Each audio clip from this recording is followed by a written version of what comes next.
morning, this is Bob von Beregi. We're here in Oakland at the site of the Naval Hospital.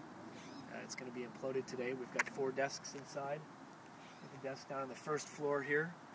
Another one on the far side of the first floor. A school desk up on the 6th floor. And another school desk on the 8th floor. The building is going to be imploded in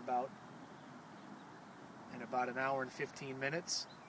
We've got a camera up here. There's cameras placed all around, and we're going to be watching from up on the hill up there at a good distance. In the foreground here, there was an accidental collapse of the building. This entire section, this corner of the wing, collapsed accidentally. Nobody expected it to happen. It's been pretty hairy working in the building. It certainly keeps you on edge. We're hoping for the best result. We'll see what happens.